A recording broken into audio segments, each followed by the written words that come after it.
የተከበራችሁ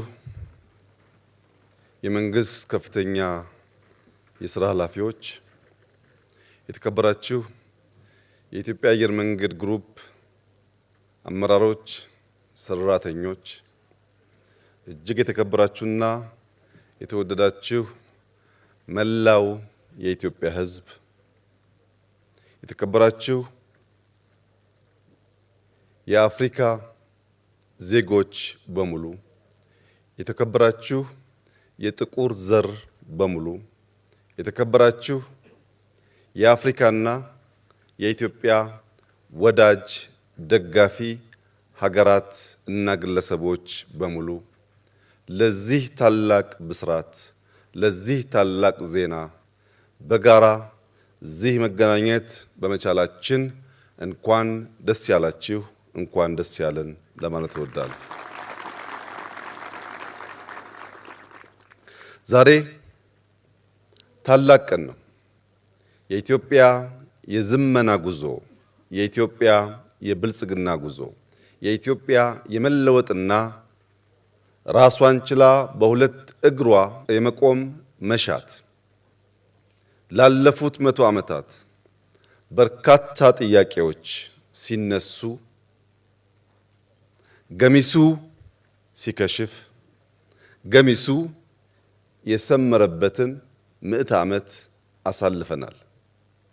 በኢትዮጵያ ከተነሱ አንኳር ጥያቄዎችና በኩራት ሰመሩ ከሚባሉ ስራዎቻችን አንደኛውና ቀዳሚው የኢትዮጵያ አየር መንገድ ግሩፕ ነው።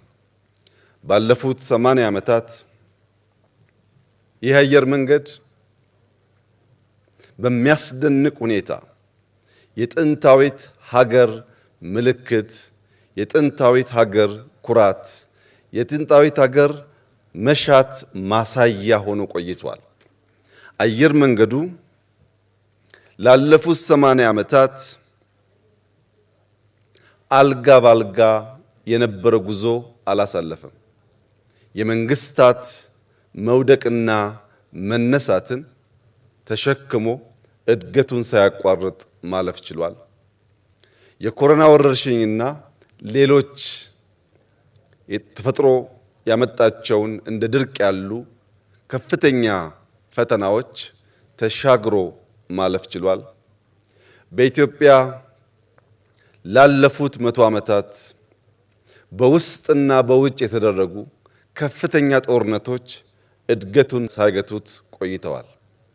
የኢትዮጵያ አየር መንገድ የኢትዮጵያ ኩራት የሚባለው ምንም አይነት ተግዳሮት ፈተና ሳይገጥመው ሳይሆን በተፈጥሮና ሰው ሰራሽ የገጠሙትን ፈተናዎች በከፍተኛ ብቃት አልፎ የአፍሪካ ኩራት፣ የአፍሪካ መመኪያ፣ የኛም የብልጽግና መሻት ማሳያ መሆን ችሏል። ይህ አየር መንገድ በብዙ ነገር ፈርቀዳጅ ነው። በአፈጣጠሩም በእድገቱም ፈርቀዳጅ የሚሰኘውን ክብር ለመጎናጸፍ የሚያበቁ ሂደቶችን አልፏል። የዛሬ 80 ዓመት አሁን የአፍሪካ ህብረት አባላት የሆኑ አገራት ብዙዎቹ ነፃ አልወጡም። የአፍሪካ ሀገራት ነፃ ሳይወጡ ራሱን በአፍሪካ ግንባር ቀደም ኩባንያ አድርጎ ማቆም የቻለ ተቋም ነው። አሁን ባለው እድገትም ስንመለከት የኢትዮጵያ አየር መንገድ ከአፍሪካ ቀዳሚው አየር መንገድ ብቻ አይደለም። በአፍሪካ ሁለተኛ ሆኖ የሚከተለው አየር መንገድ ከኢትዮጵያ አየር መንገድ በግማሽ ያነሰ ነው። በአንደኛውና በሁለተኛው የአፍሪካ አየር መንገድ መካከል የእጥፍ ያህል ልዩነቶች አሉ። ይህ በአውሮፕላን ቁጥር፣ በዓመት በሚያጓጉዛቸው ሰዎች፣ በሚያስገባው ገቢ የመሳሰሉት የሚገለጽ ቢሆንም ዛሬ ባስጀመርነው ታላቁ ኤርፖርት ግን በአፍሪካ ብቻ ሳይሆን በዓለም ጥቂት ሀገራት ያሳኩትን እጅግ ዘመናዊ 110 ሚሊዮን ሕዝብ በዓመት ሊያጓጉዝ የሚችል ታላቅ ኤርፖርት ለመስራት በቅቷል። ይህ አየር መንገድ የስኬቱ ምስጢር ምንድነው? ኢትዮጵያውያን፣ ሌሎች ኩባንያዎች ከዚህ አየር መንገድ ስኬት ምን ልንማር እንችላለን የሚለውን ጉዳይ በወፍ በረር ማንሳቱ መሰል ተቋማት መገንባት ለሚፈልጉ እንደ ሀገር ልናሳካ ለምንፈልገው ብልጽግና በእጅጉ ወሳኝ ነው። የኢትዮጵያ አየር መንገድ የስኬቱ ምስጢር የኮርፖሬት ባህል መገንባት መቻሉ ነው። የኮርፖሬት ባህል መገንባት ማለት በተቋሙና በሕዝብ፣ በተቋሙና በመንግስት፣ በተቋሙና በሚገለገሉት ሀገራት መካከል ያለው ግንኙነት የሚገመት የሁሉን ጥቅም ያረጋገጠ ለሁሉም በእኩል የሚያገለግል አስተዳደሩ ከማንኛውም ጣልቃ ገብነት በቢዝነስ ሕግ ብቻ ራሱን ሲያስተዳድርና ሲመራ የቆየ መሆኑ አንኳር ጉዳይ ነው። ከዚህ በተጨማሪ አራት ዋና ዋና ጉዳዮችን ማንሳት ይቻላል። አንደኛው የኢትዮጵያ አየር መንገድ ለደህንነት ቅድሚያ የሚሰጥ አየር መንገድ መሆኑ ነው።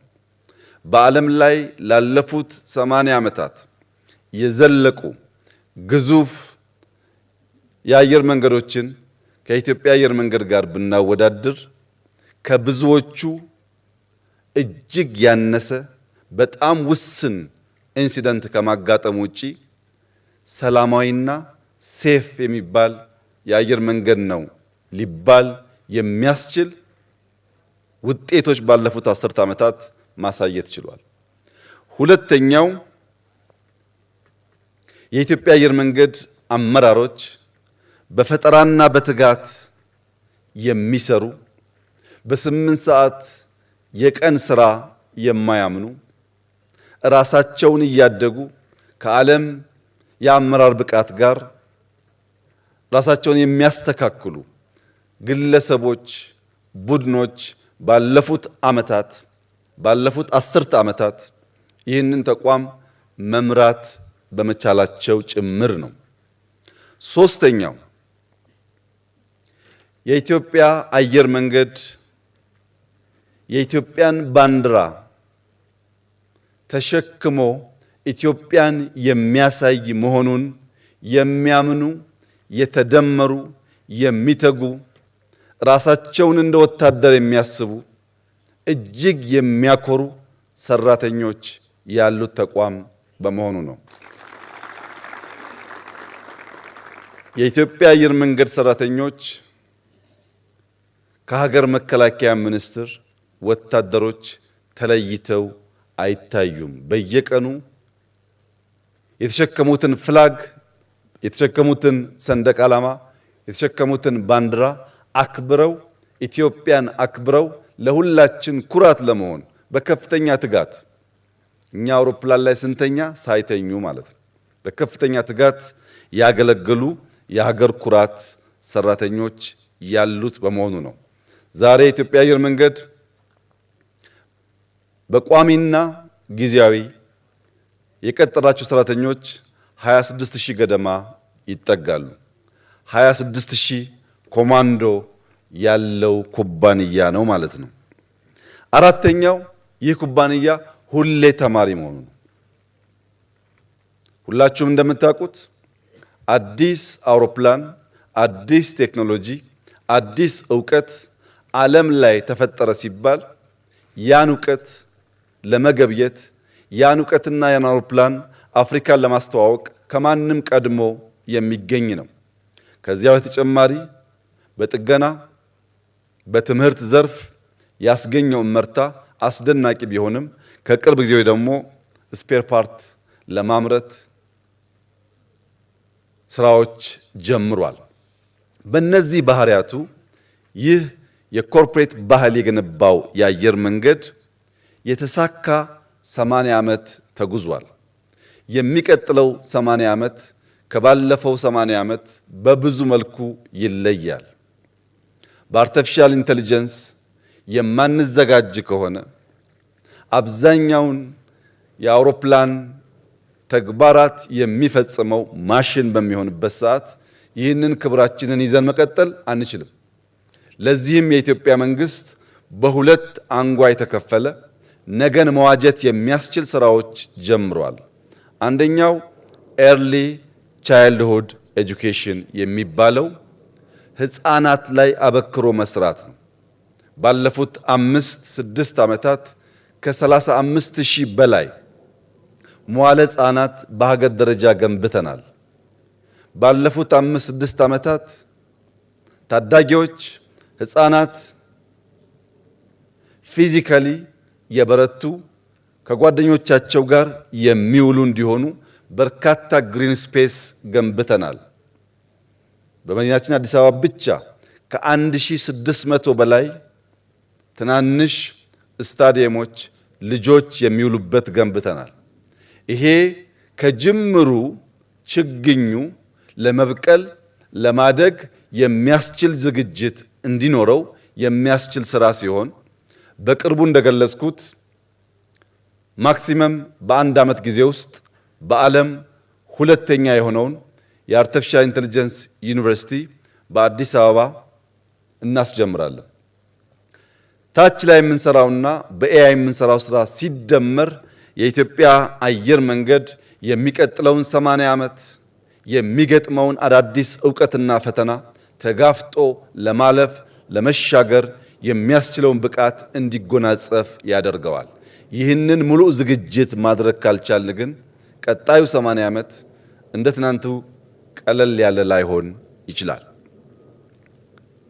መላው ኢትዮጵያ ሕዝብ፣ ክቡራትና ክቡራን፣ ዛሬ በሰማይ ላይ ለሚበሩ መርከቦች 130 ሚሊዮን ሕዝብ የሚመጥን ወደብ በዚህ ስፍራ ስራ አስጀምረናል። በዚህ ስፍራ በሰማይ ለሚበሩ መርከቦች ያስጀመርነው ወደብ ከዚህ ቀደም ከነበረን በአጠቃላይ ብቃቱ ይለያል። የአዲስ አበባ ኤርፖርት 700 ሄክታር አካባቢ የመሬት ስፋት አለው። እዚህ ቦታ 3900 ሄክታር ገደማ የአየር መንገዱ ብቻ ለተነሱ ሰዎች የተጠቀምናቸውን ቦታ ሲጨምር 5000 ሄክታር አጠቃላይ የአየር መንገዱን ከባቢ የሚሸፍን ስፋት ያለው ቦታ ነው። ለምን ሰፋ ያላችሁ እንደሆነ በስፋቱ ልክ በአየር ላይ የሚመላለሱ መርከቦችን በብቃት ማስተናገድ ችሎ የኢትዮጵያን የእድገት ስብራት የሆነውን ሎጂስቲክስ ለመፍታት በእጅጉ ስለሚያግዝ ነው። በዚህ ቦታና በአዲስ አበባ ቦሌ ኢንተርናሽናል ኤርፖርት 38 ኪሎ ሜትር ርቀት አለ። በዚህ ርቀት ውስጥ የምንገነባው ሃይዌይ ከአዲስ አበባ አዳማ ከገነባነው ሃይዌይ ጋር በብዙ ነገር የሚለይ ይሆናል። አንደኛ ከአዲስ አበባ አዳማ የሚሄደው ሃይዌይ በእያንዳንዱ መስመር 3 መኪና የሚያስተናግድ በድምሩ 6 መኪና መሄጃና መምጫ ያለው ሲሆን ከዚህ ወደ ቦሌ የሚሄደው በእያንዳንዱ አቅጣጫ 6 መኪና በድምሩ 12 መኪና የሚያስተናግድ እጅግ ዘመናዊና ባደጉት ሀገራት የምናየውን አይነት ሃይዌይ የምንገነባ ይሆናል። ይህ ሃይዌይ እንደ አዳማ እንደ አዲስ አበባ ሃይዌይ ከመንገዱ ቀጥሎ ግንባታዎች የምናይበት ሳይሆን ከመንገዱ ቀጥሎ በእቅድ በእውቀት የሚሰሩ ጥልቅ የግሪን ሌጋሲ አሻራዎች ያሉት ከዚህ ኤርፖርት እዛ ኤርፖርት እስከሚገባ ድረስ ሙሉ በሙሉ ግሪን ኢንቫይሮንመንት እያየን የምንሄድበት ይሆናል።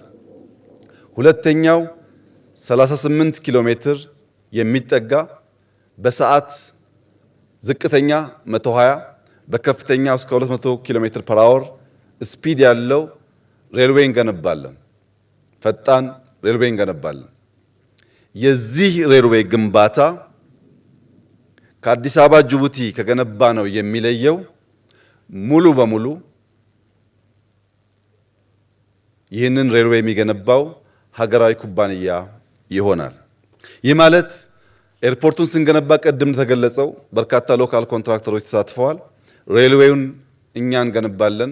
በሃይዌይ ግንባታ ውስጥ የማይናቅ ሼር እንወስዳለን። ግንባታ ብቻ ሳይሆን የሚገነቡ ተቋማት እንገነባለን። እነዚህ ተቋማት ከ5 ዓመታት በኋላ ከኢትዮጵያ ገበያ እየወጡ በሌሎች ገበያዎች ላይ የሚወዳደሩ እንዲሆን አበክረን እንሰራለን። የዚህ አየር መንገድ አሁን ማስጀመር በፍጥነት መጀመር ወሳኝ የሆነበት ዋናው ምክንያት የኢትዮጵያ አየር መንገድ በዓመት 2 ሚሊዮን የሚጠጉ አዳዲስ ደንበኞች ማስተናገድ ጀምሯል። የዛሬ 7 ዓመት ገደማ የለውጡ ሰሞን ቦሌ ኢንተርናሽናል 7 ሚሊዮን ሰዎች በዓመት ያስተናግድ ነበር። ባለፉት 5-6 ዓመታት በተሰሩ ሰፋፊ ማስፋፊያዎች በዚህ ዓመት 21 ሚሊዮን የሚጠጋ ሕዝብ የቦሌ ኢንተርናሽናል ኤርፖርት ያስተናግዳል። አሁን ባለው እድገት በየዓመቱ 2 ሚሊዮን የሚጨምር ከሆነ ከ2 እና 3 ዓመታት በኋላ የቦሌ ኢንተርናሽናል ኤርፖርት ተጨማሪ ሰው ማስተናገድ አይችልም። ያንን ችግር ከወዲሁ ተገንዝበን ዛሬ ስራ ካልጀመርን በቀጣይነት የአፍሪካ ኩራት ታላቁ የአየር መንገድ የሚለውን ስም ተጎናጽፈን ማቆየት ስለምንቸገር ለነገ ዛሬ አስቀድመን መስራት በማስፈለጉ ነው ይህ ውሳኔ የተወሰነው። ክቡራትና ክቡራን፣ የኢትዮጵያ የትግል ስልት የኛ የትግል ስልት ተለውጧል። የኛ የትግል ስልት ዛሬ ሰርተን ነገን መዋጀት ነው። ዛሬ በቅጡ ተክተን ነገን ለልጆቻችን የሰመረ የተሻለ ማድረግ ነው። የገጠሙን ጠላቶቻችን ግን ትናንትና ላይ ቆመው ዛሬን የሚሻሙ ናቸው። እኛ ዛሬ ሰርተን ነገን ለመዋጀት እንተጋለን። እነሱ ትናንትና ላይ ቆመው ዛሬን ለመሻማት ይሽቀዳደማሉ።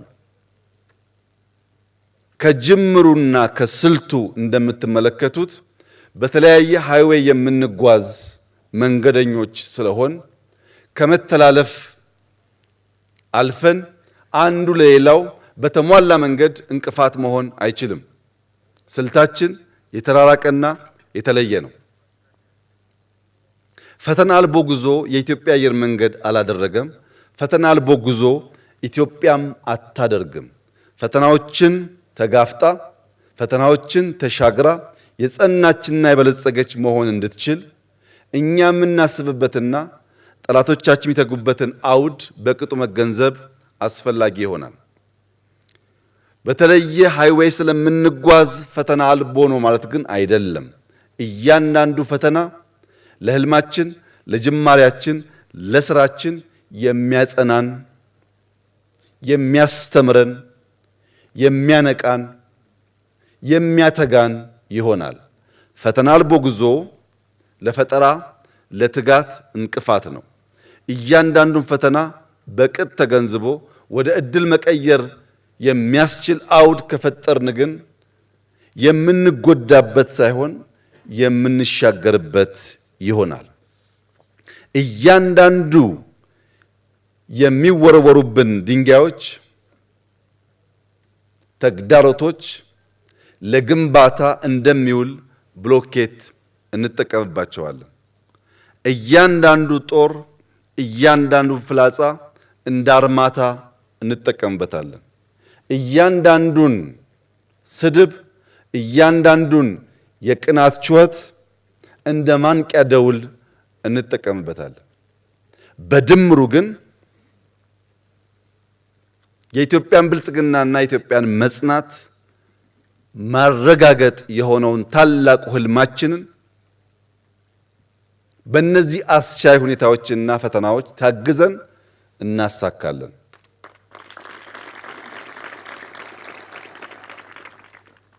በሀገራችን አንድ አባባል አለ። ከሚያድግ ልጅ ጋር አትቀያየም የሚል ታላቅ አባባል አለ። በቅርብና በርቀት ላሉ ሀገራት ያለኝ ምክር ከሚያድግ ሀገር ጋር አትቀያየሙ።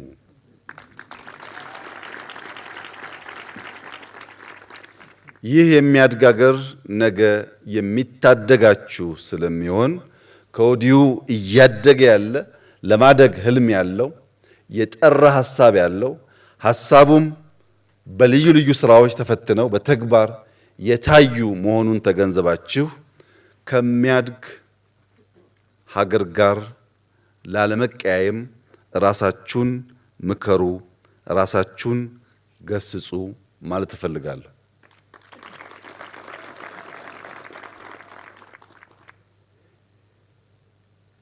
አንዳንድ አውሮፕላኖች በተለያየ ምክንያት መሬት ላይ ኤርፖርት ውስጥ ግራውንድ አድርገው ቆመው እናያቸዋለን። የኢትዮጵያ አየር መንገድ አውሮፕላኖች ቦሌ ብትሄዱ ለተወሰኑ ሰዓታት መሬት ላይ ቆመው እናያቸዋለን። ያ ግን የአውሮፕላን ተፈጥሮ አይደለም። የአውሮፕላን ተፈጥሮ በሰማይ ላይ መብረር ነው። በመሬት ላይ የቆመን አውሮፕላን ስትመለከቱ የገዘፈ ለመነሳት እንኳን የሚቸገር ይመስላል። መሬት ላይ የቆመ አውሮፕላን ተነስቶ ለመብረር መጀመሪያ የሚገፋው መኪና ሁሉ ይፈልጋል። ተገፍቶ መስመሩን ከያዘ በኋላ መሬት ላይ ለመነሳት የሚያደርገው ትግል ድምጸቱ፣ ፍጥነቱ በምናይበት ሰዓት የአውሮፕላን ተነስቶ ከምድር በሰማይ ላይ ይበር አይመስልም። ከጥቂት ደቂቃ በኋላ ግን ያ የቆመበት ስፍራ ሳይሆን መላው ኤርፖርቱ ብቻ ሳይሆን መላው ከተማ ትንሽ ይሆንና አውሮፕላኑ ይገዝፋል። መሬት ላይ ሳለ የሚንቀሳቀስ ያልመሰለን ትክክለኛ ቦታውን ተፈጥሯዊ ቦታውን በሚይዝበት ሰዓት ኤርፖርቱም ከተማውም በምድር ላይ የምናየው ሁሉ ያንሳል። ይህ ኤግዛክትሊ የኢትዮጵያ ታሪክ ነው። ቴምፖራሪ ፓርክ አድርገን ሊሆን ይችላል። ለጊዜው ቆመን ሊሆን ይችላል። የኢትዮጵያ ተፈጥሮ ግን መቆም አይደለም፣ መበልጸግ ነው። መለመን አይደለም፣ መርዳት ነው። የኢትዮጵያ ተፈጥሮ ለሌሎች ስጋት መሆን አይደለም። በመላው አፍሪካ እንዳሳየነው ለነጻነታቸው እርሾ እንደተውነው ለአፍሪካ ኩራት፣ ለአፍሪካ ነጻነት፣ ለአፍሪካ ብርታት፣ ለአፍሪካ ሰላም የሚተጋ ሀገር ነው። አሁን ግራውንድ ማድረጉን አይታችሁ የምትስቱ ሰዎች የኢትዮጵያ ተፈጥሮ አለመሆኑን አውቃችሁ ከሚያድግ ሀገር ጋር ላለመቀያየም ጥረት ማድረግ ያስፈልጋል። ተፈጥሯችን መጽናት፣ ተፈጥሯችን መበልጸግ፣ ተፈጥሯችን ሰላም ማጽናት፣ ተፈጥሯችን መርዳት ስለሆነ የዛሬ 10 ዓመት በ2036 ይህ አውሮፕላን ማረፊያ ሁለቱም ፌዞች ሲጠናቀቁ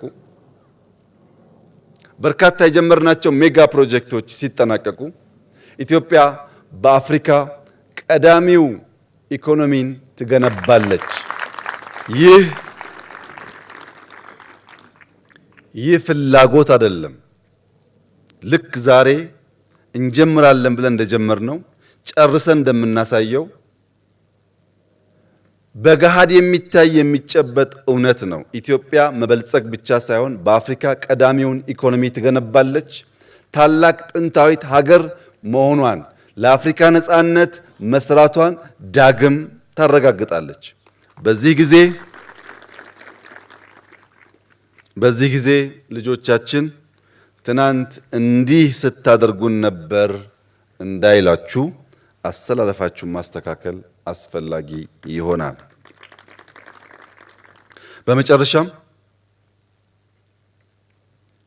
በዚህ ከባቢ ያሉ አርሶ አደሮች፣ የሀገር ሽማግሌዎች፣ አባገዳዎች ለኢትዮጵያ ልማት ለከፈሉት ዋጋ፣ ለኢትዮጵያ ልማት ላሳዩት የባለቤትነት ስሜት፣ ለኢትዮጵያ ትጋት ቀያቸውን እርሻቸውን ጥለው ለመነሳት ላሳዩት ኮሚትመንት ከፍተኛ ምስጋና እንዳቀርብ ይፈቀድልኝ።